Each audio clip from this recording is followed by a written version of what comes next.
그 다음 등장하는 게 혈과 몽이 등장해요. 정기신을 거치고 났더니 혈문과 몽문이 있더라는 거예요. 혈이라고 하는 것은 물론 이제 그대로 우리가 알고 있는 번역하자면 피를 의미하고 몽이라고 하는 건 꿈을 의미해요. 하지만 동의보감에서 혈문과 몽문을 통해서 이야기하고자 하는 것은 생활의 욕심과 생활의 미련을 얘기를 합니다.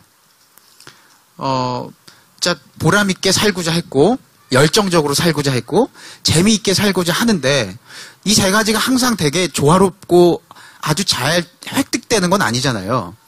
정기신은 그게 잘 어우러지면 너무 아름답고 좋은 것인데 자, 이걸 사람의 가치관이 좀 하나에 편중되어서 무언가를 너무 욕심을 부리고 그리고 욕심은 반드시 미련이라고 하는 것을 동반하게 되어 있어요. 왜냐하면 다 채울 수 없기 때문이죠. 욕심은 반드시 그걸 다 채울 수 없기 때문에 미련을 갖게 되죠. 그래서 혈문에서는 욕심이라고 하는 걸 얘기하고자 했고요. 목문에서는 미련이라고 하는 걸 얘기하고자 했어요. 재밌는 게 사람이 과도한 욕심을 갖게 되면 제일 먼저 인체에서 손상되는 게 피의 청도가 제일 먼저 손상이 됩니다. 피가 상당히 묽어지는 것이죠. 그리고 피가 상당히 건조해지고요. 욕심은 인체에서 과도한 열을 발생시키게 되는데 심장에서요. 심장은 피를 돌게 하는 기본적인 가장 중요한 모터 역할을 하기 때문에 우리가 과열된 엔진을 가지고 주행을 오래 하게 되면 소위 그 기름 차에서 움직이는 모든 그 관들이 다 좀 속된 말로 떡지게 되죠. 기름들이 다 어떻게 보면 농도가 너무 묽어져서요, 진해져서요. 마찬가지로 혈액도 그렇게 돼요. 인체가 너무 과도한 욕심을 부리게 되면 혈액이 제일 먼저 영향을 받습니다. 그래서 혈문에서 욕심이라는 걸 얘기해요. 목문은 왜 미련일까? 너무 이건 쉽게 추론이 되시죠. 미련은 반드시 꿈으로 나타나요. 우리가 꿈을 그래서 뭐 분석하기도 하고 꿈을 가지고 정신학적 추론을 하기도 하는데 그만큼 꿈은 내가 오늘을 살면서 갖게 된 어떤 미련 이런 것들이 다 꿈으로 형상화가 됩니다. 그래서 목문을 통해서 동의보감은 살면서 갖게 되는 욕심과 미련을 가지고 얘기를 하고자 해요. 그리고 등장하는 게 성음, 언어, 진액, 담음이에요. 성음이라는 거는 목소리를 의미하고요. 언어는 말 그대로 말투죠. 진액이라고 하는 건 행동을 얘기하고요. 담음이라고 하는 건 피로를 얘기해요. 그래서 목소리와 말투와 행동과 피로 이게 그 다음 따라오더라는 거예요. 욕심과 미련을 가지고 인생을 자꾸 살다 보니까 맨 처음 등장하는 게 성음이 등장하더라는 거예요. 성음은 다른 말로 하면 내면의 생각이에요. 비유하면 제가 저 사람한테 좀 잘 보이고 싶다 하면 이렇게 목소리부터 좀 달라지게 되죠. 뭐 처음에 좀 안녕 이러다가 안녕하세요. 이렇게 좀 목소리를 좀 더 낮춘다든지 언어가 윤색이 되고 난 뒤로 행동이 달라지죠. 이를테면 아까 제가 말씀드린 뭐 비유를 그대로 이어오면 저 사람한테 내가 오늘 잘 보여야 된다는 마음을 갖게 되면 이렇게 몸가짐도 달라지죠. 이렇게 평소에는 그렇게 걷지도 않으면서 아주 이렇게 그 산뜻한 발걸음으로 걷는다든지 아니면 이렇게 머리를 좀 이렇게 쓸어 넘긴다든지 안경을 좀 멋있게 고쳐 닮는다든지 어떤 불필요한 행동들 내가 대단히 나의 생각을 가지고 나를 어떻게 갖고 나갈 것인가 하는 생각을 하게 되죠. 행동을 하게 되죠. 그 행동을 진액이라고 얘기를 해요. 이걸 다 하고 나면 몰려오는 게 피로예요. 예. 생각을 하고 이렇게 말투를 좀 조각을 한 다음에 행동까지 이렇게 좀 조형을 하고 나면 집에 가면 너무 피곤하죠. 안 하던 짓 하고 왔다 이러면서 오늘 참 나 연극하고 온 것 같다 이러면서 되게 피곤하잖아요. 근데 우리가 과연 이렇게 사는 게 한 번뿐일까? 특별한 상황에서만 이렇게 살까? 계속 그렇게 살더라는 거죠. 욕심과 미련 때문에 자꾸 그렇게 내 생각을 한번 조작했다가 말투도 한번 좀 바꿔봤다가 행동도 이렇게 좀 어색하게 좀 해봤다가 그 다음에 몰리는 피로를 이제 어떻게 해소할까를 고민하는 이런 순서로 계속 살더라는 거예요. 그래서 욕심과 미련이 어떻게 누적되어서 내 평소의 습관을 만드는지 이걸 이 문에서 얘기를 해요. 그래서 담음은 다른 말로 하면 습관이 되는데요. 그 다음 등장하는 게 여러분들이 제일 잘 아시는 오장육부예요. 오장육부 하면 뭐 대단히 이제 아름다운 메커니즘을 생각하실 수 있을 텐데 담음을 지나왔잖아요. 더 안 좋은 거예요. 담음을 지나왔기 때문에 그렇다면 이 피로로 점철된 나의 습관, 자꾸 피곤해. 뭘 해도 피곤해. 대체 왜 피곤할까? 이 피로로 덕지덕지 점철된 내 습관은 어떻게 작동할까? 그걸 오장육부에서 얘기를 해요. 분명히 이것은 너한테는 대단히 익숙한 습관일 텐데 익숙한 습관을 살다 보니 자꾸 피로가 쌓이더라는 거죠. 이게 어떻게 작동할지 이걸 오장육부에서 살핍니다. 오장은 주로 내면으로 저장되는 습관의 정보들을 얘기를 하고요. 육부는 행동으로 표출되는 습관의 정보들을 얘기를 해요. 그래서 내가 습관을 이렇게 자꾸 반복하다 보면 나한테 기억되는 정보가 있고 그렇게 다시 또 표출되는 정보가 있잖아요. 그래서 기억되는 정보들은 오장을 통해서 자꾸 기억으로 순환이 되고 행동으로 표출되는 정보들은 육부를 통해서 자꾸 바깥으로 반복돼서 표출이 됩니다. 그걸 다 거치고 나면 포, 충, 소변, 대변이 남아요. 내경에서요. 포라고 하는 건 자궁이라고 할 때 그 포에 해당이 돼요. 그럼 왜 오장육부를 다 거치고 나면 포가 등장할까? 습관은 어떻게 상속되는가를 포에서 이야기를 하고자 합니다. 이를테면 저희가 뭐 가족들 간에 같은 피를 나눴기 때문에 서로 대단히 공유되는 습관들이 있죠. 뭐 부모님한테도 그렇고 형제 자매 간에도 그렇고 반드시 내가 오장육부를 통해서 만들어진 습관은 혈육을 통해서 상속되게 되어 있습니다. 그래서 이 습관은 어떻게 이후에 자꾸 상속되는지를 포에서 문제 제기를 하고요. 충에서는 보통 뭐 우리가 벌레라고 알고 있는데 충은 무엇을 이야기하냐면 습관은 어떻게 전염되는지를 이야기하고자 해요. 습관은 상속되기도 하고 혈육을 통해서 상속되기도 하지만 주변 관계를 통해서 전염되기도 하죠. 흔히 뭐 우리가 근묵자흑이라고 하잖아요. 검은 곳에 가면 나도 검게 물든다라고 얘기하는 것처럼 오장육부, 그 사람의 오장육부도 내가 곁에 있는 것만으로도 대단히 닮게 된다는 거죠. 그걸 충에서 얘기를 합니다. 그래서 오장육부가 어떻게 상속되고 그게 어떻게 전염되는지를 포와 충에서 이야기를 하고요. 소변에서는 그 과정을 거쳐서 어떤 내적 부산물, 이 복잡한 공정을 인체가 다 거치고 났는데 그리고 나서 내적 부산물이 어떻게 빠져나와야 되는지 그 내적 부산물 처리에 대한 얘기를 하고요. 대변에서는 안을 돌지 않고 바깥을 돌고 나가는 외적 부산물이 어떻게 처리되어야 되는지를 얘기를 해요. 그래서 이 과정을 다 거쳐서 동의보감의 내경을 거쳐서 외형, 잡병, 운기, 잡병까지가 동의보감이 흘러가게 되는데요. 이 과정을 통해서 거울학습을 통해서 동의보감이 이야기하고자 하는 바는 자, 신형에서 자기 인식을 던졌어요. 너에 대해서 좀 알고 있냐? 너 스스로를 좀 알고 있냐? 인간은 인간 스스로를 좀 이해할 수 있을까? 그런데 이해하지 못한 채로 자꾸 인생을 살다 보니 갖은 실수와 착오와 아픔과 고충이 나타나더라는 거죠. 이 욕됨을 다 배우고 견뎌나가는 과정을 통해서 사람은 뭔가 자꾸 나를 비워낼 수밖에 없더라는 거예요. 왜 안에 있는 숙변도 좀 비워내야 되고 그리고 내가 자꾸 못 잊어버리는 고민이 있으면 주변에서 자꾸 잊어버려라는 얘기를 하잖아요. 잊어버려. 다 지나간 일이잖아. 뭐 이런 이야기를 하는 것처럼 질병, 우리가 아픔, 고충, 장애라고 부르는 숱한 질병들을 만나는 게 인생인데 이걸 지나고 나니 내가 비워내는 것밖에 방법이 없더라는 걸 자꾸 알게 되더라는 거죠. 그래서 날 다 비웠더니 뭐가 너의 진짜 바탕이더라 인 줄 알겠니? 라고 마지막 던지는 질문이 이제 세상이라고 하는 얘기를 해요.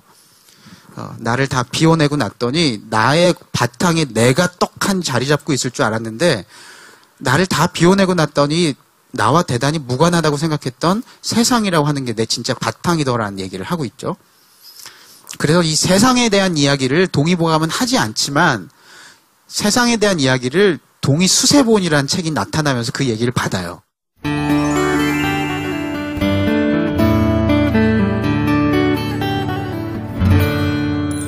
동의수세보원의 목찬에 똑같이 5가지가 있어요. 성명, 사단, 확충, 장부, 의원 이런 5가지를 묻어요. 그래서 서명, 책명 그대로 거꾸로 하나하나를 이렇게 증명하고자 하는데요. 성명론에서는 물어보는 것이 원이란 뭔가. 이를테면 동의수세보원 하면 대단히 그게 좀 단어가 어렵잖아요. 마지막에 원이라고 하는 것이 나오는데 이 원을 뭐라고 우리는 이해해야 되는지 그 하나의 가치, 내가 지켜야 될 그러면 하나의 가치는 뭔가요? 라는 얘기를 성명이라고 얘기를 하고 있는데 성명을 요즘 말로 하면 지혜와 현장이라고 얘기를 할 수 있어요. 그래서 성명론에 보면 동의수세보원 성명론에 보면 해각과 지혜, 해각과 자업이라고 하는 얘기를 하면서 성명이라는 것은 내가 살면서 획득되는 지혜와 그리고 그 지혜를 쓸 수 있는 현장을 의미한다는 얘기를 해요. 그러니까 내가 어떤 지혜를 가지고 내 일터를 읽어가는가 그게 곧 네가 추구해야 될 하나의 가치라는 얘기를 하고 있죠. 그럼 그걸 어떻게 보호해야 되는지 보호에 대한 얘기를 해요. 그걸 사단론에서 얘기를 하는데요. 그럼 지혜는 어떻게 내가 알 수 있고 현장은 어떻게 그걸 내가 보호할 수 있는지 이걸 지각과 감각, 여기선 이목구비의 문제라는 얘기를 합니다. 나의 지혜 그리고 나의 현장은 이목구비를 통해서 지각되고 감각되는 것이지 비유하면 내가 지금 어떤 일을 하고 있는지 그리고 사람 사이의 관계는 어떠한지 이런 것들 하나하나를 이목구비가 명확하게 판단할 수 있는 것, 감각하고 지각할 수 있는 것, 이게 곧 지혜이고 이게 곧 네 현장을 좀 더 풍성하게 만드는 그 사단의 핵심이라는 것이죠. 그리고 살펴봤더니 세상은 무엇으로 구성되어 있더냐는 얘기를 해요. 이제만 호선과 오학이라는 얘기를 합니다. 호선이라고 하는 것은 자유롭다는 것을 의미하고요. 좋아할 호자에 선할 선자를 써요. 선을 좋아하는 마음, 이것을 호선이라고 하고요. 오학이라고 하는 것은 악을 싫어하는 마음, 이걸 오학이라고 얘기를 해요. 세상은 무엇으로 이루어져 있는지를 살펴보니 호선과 오학으로 이루어졌다는 거죠. 좋아하는 것을, 내가 좋아하는 것을 자꾸 더 하고 싶어 하는 마음과 내가 싫어하는 것을 자꾸 안 하고 싶어 하는 것, 싫어하는 것을 피하고 싶은 마음, 이것으로 세상이 이루어져 있더라는 거죠. 이 2가지를 요새 말로 하면 자유로움과 안전함이 되겠죠. 세상은 이 2가지로 이루어져 있고 이 세상 속을 살아가는 장부, 나의 수명, 나의 생명은 무엇으로 이루어져 있는가를 살펴보니 수분과 온도로 이루어졌다는 얘기를 합니다. 표리와 한열이라고 표현을 하는데요. 내 인체에서 얼마나 많은 깨끗한 수분이 만들어지는 것과 또한 온도 조절이 얼마나 원활하게 되는지 이게 사람의 수명을 곧 결정하는 것이다 라는 얘기를 해요. 이 4가지를 다 살피는 것이 의의 본원인데 본질인데 그렇다면 동의라고 하는 것의 근본은 어디 있는가를 마지막에 얘기를 하는데요. 자치와 경세에 있다는 얘기를 해요. 내 스스로 내 삶을 다스릴 수 있는 것, 이걸 자치라고 얘기를 하죠. 경세라고 하는 것은 기준이 분명함이라고 의미하는 걸 경과, 세는 세상세자를 쓰는데요. 경세라고 하는 것은 내 스스로 자치를 통해서 내 스스로 내 삶을 다스리는 걸 통해서 세상 속으로 나아감을 의미하죠. 그걸 경세라고 얘기를 해요. 그래서 의라고 하는 것, 동의라고 하는 것은 세상 속의 사람들이 어떻게 나답게 더 나아갈 수 있는지를 학습할 수 있는 체계라고 얘기를 하고 있어요. 이제만은 이제 그 이야기를 통해서 동의수세보원을 전개하고 있고요. 우리가 지금 건강이라고 하는 이야기로부터 출발하지 않고 사람다움이라는 얘기에서부터 출발을 했는데 그렇다면 사람답다라고 하는 것을 결국에 보니 동의학의 흐름을 통해서 보니 건강하다는 것과 별반 다르지 않더라. 우리가 건강이라고 하는 것에 대해서 너무 신체적으로만 생각해 온 게 아닌가라는 생각을 하게 되는데요. 지금까지 논의를 간단하게 제가 정리를 하자면 건강의 본질과 목적은 결국 사회성을 갖춘 지혜와 생산성 있는 현장을 일구는 문제라는 것이죠. 내가 어떤 나의 지혜를 가지고 어떤 현장을 일구는가. 그렇다면 그 지혜는 어떻게 체득되며 현장은 어떻게 건립되는가. 이 문제가 우리에게는 하나의 화두잖아요. 또한 이 문제가 증명이 돼야 우리는 이걸 소프트웨어로 인정할 수가 있겠죠. 그러니까 지혜와 현장, 이 2가지가 내 건강 혹은 사람다움의 큰 2가지 축이라면 요즘 말로 하면 생각이 건전해야 하고요. 항상 일을 하고 있어야 됩니다. 이게 사람들이 건강하다라는 걸 건강의 중요한 척도라고 얘기를 하잖아요. 계속 일을 할 수 있는 현장이 있어야 되고 또한 계속 내 생각을 갈무리할 수 있는 지혜로운 자가 되어야 된다는 얘기를 하잖아요. 그럼 이게 어떻게 획득되냐는 거죠. 이 소프트웨어에 대한 고민을 할 수 있는데요. 지혜는 이렇게 체득이 된다고 할 수 있습니다. 이목구비라고 할 수 있는데요. 이 내용을 보시면 이것도 역시 동의수세본에 등장하는 얘기인데 이청천시요 목시세외하고 비취일륜하고 구미지방이라고 얘기를 합니다. 이걸 번역해 드리자면 결국 이목구비가 내 지혜의 본질이란 얘기예요. 귀는 역사의 시절을 경청하고 눈은 세상의 주제를 주시하며 코는 사람의 도리를 감지하고 입은 지역의 살림을 체험한다라는 얘기를 해요. 내 지혜는 어떻게 체득될 수 있는지 그 핵심은 내 이목구비가 얼마나 청정한가의 문제인데 얼마나 제대로 듣고 얼마나 제대로 보며 얼마나 제대로 냄새 맡고 얼마나 제대로 맛보는가 이게 사람의 지혜인데 그 지혜를 조금 더 풀어보자니 귀가 청정하다는 것은 이 역사가 어느 계절에 와 있다는 것을 제대로 듣고 있는 것이고 내 눈이 제대로 보고 있다는 것은 세상 사람들의 주제가 무엇인지 세간의 사람들이 무엇을 화제로 삼고 이야기를 하고 사는지 이것을 분명히 보고 사는 것 이것을 눈이 맑다라고 얘기를 하는 것이고 코가 건강하다는 것은 사람의 도리에 박다는 걸 의미한다는 거예요. 인간관계, 사람, 인륜이라고 하는 것이 어떠해야 하는지를 제대로 알고 행하는 것 이것을 코가 냄새 맡는다라고 얘기를 하고 있어요.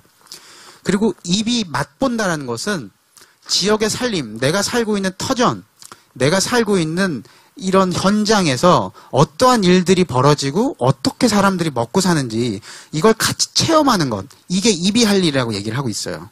현장은 그럼 어떻게 건립되는가? 내가 이목구비를 통해서 이러한 지혜를 학습했다면 그렇다면 나에게 필요한 현장은 어떻게 튼튼하게 건립될 수 있는가?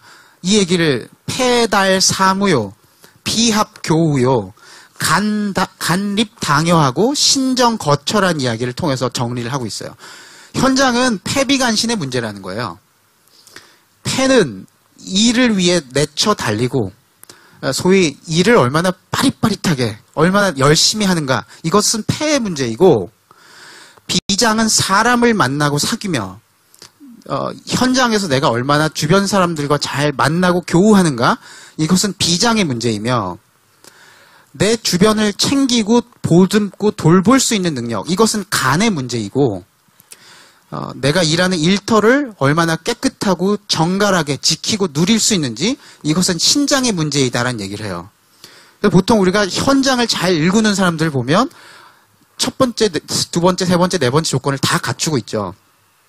일을 소위 빠릿빠릿하게 잘하고 두 번째, 사람과 잘 사귀며 세 번째, 나의 식솔들을 아주 잘 챙기고 보듬을 줄 알고 또한 내가 일하는 터전을 항상 깔끔하고 정갈하게 터전을 가꿀 줄 알죠. 이 네 가지는 패비간신의 문제예요. 이것을 통해서 우리는 현장을 어떻게 튼튼하게 건립하는지를 배울 수 있다는 거죠. 그래서 동의수세본이 던지는 화두는 지혜, 이목구비의 감수성을 어떻게 회복할 것인가. 현장은 나의 패비간신의 진정성을 어떻게 바로잡을 수 있을 것인가. 이것을 동의수세본에서는 건강하다라고 얘기를 하고 있어요. 그래서 동의수세본에서 등장하는 하나의 제가 구절을 마지막 인용을 드리겠습니다. 만가구의 마을에 도공이 한 사람이면 그릇이 부족할 것이다. 100가구의 마을에 의사가 한 명이면 역시 부족하다. 그러나 사람의 질병이 마음의 치우침에서 비롯된다는 원리를 집집마다 깨우친다면 비록 의사의 수가 적어도 삶은 온전해질 수 있을 것이다. 라는 이야기가 동의수세본에 등장을 합니다. 의라는 것은 한자를 파자를 해보면 응급 상황에서 기본적으로 진통과 소염을 하는 기술이에요. 의라고 하는 것은 기본적으로 응급 상황이 났을 때 어떻게 진통하고 소염하는 기술인데 그렇기 때문에 우리 모두가 다 의사가 될 수는 없고 그럴 필요조차 없지만 다만 누구나 다 이 질병이 어떻게 발생되고 건강은 왜 필요한지 이 원리를 배우고 깨우치는 자기 삶의 규범을 확립해 갈 수는 있죠. 그런 우리에게 지금 필요한 것, 사람담을 통해서 우리에게 지금 필요한 것은 내 삶의 규범, 이걸 어떻게 만들어갈 것인가로 결국 정의될 수 있을 것 같아요. 그래서 규범, 영어로 하면 룰스가 될 텐데요. 이 삶의 규범, 나의 원칙과 소신에 바탕한 내 삶의 일관성을 어떻게 만들어갈 것인가, 이것을 저는 차서라고 부릅니다. 차례와 질서의 줄임말인데요. 차서를 고민하자라고 하는 것이 건강하자라고 하는 말 그 이상으로 제가 아까 오늘 이번 강의를 통해서 쭉 말씀드렸던 무엇이 사람의 건강인지, 그것을 어떻게 회복할 것인지, 이것을 우리는 이젠 건강하다라고 부르지 말고 그렇다고 삶의 규범을 확립하자 이렇게 딱딱하게 이야기하고 다닐 수는 없잖아요. 차서를 갖자. 내 삶의 차례와 질서를 갖자. 차례와 질서를 회복하자. 차서라고 이야기할 수 있을 것 같습니다. 다시 마지막으로 묻습니다. 사람다움이란 뭘까요? 차서가 분명한 것입니다. 차서가 분명한 것이고, 비록 우리가 생로병사라고 하는 과정을 통해서 그리고 그 다음 노하고 병하고 사하는 전체의 과정을 거치고 늙고 병들고 죽어가는 과정, 이 생로병사를 표현하는 4분의 3이 생을 도와주는 것인지 저해하는 것인지 모를 정도로 그런 수사로 이루어져 있는 삶인데, 비록 우리가 질병이라는 아픔과 고충, 장애 안에서 살아가고 있지만 지혜와 현장을 건립하는 이런 차서를 분명히 함으로써 우리는 새로운 건강 그리고 사람다움을 회복할 수 있을 것 같다라고 하는 것이 오늘 자리에서 제가 드리고자 하는 말씀의 전부입니다. 긴 시간 경청해 주셔서 감사합니다.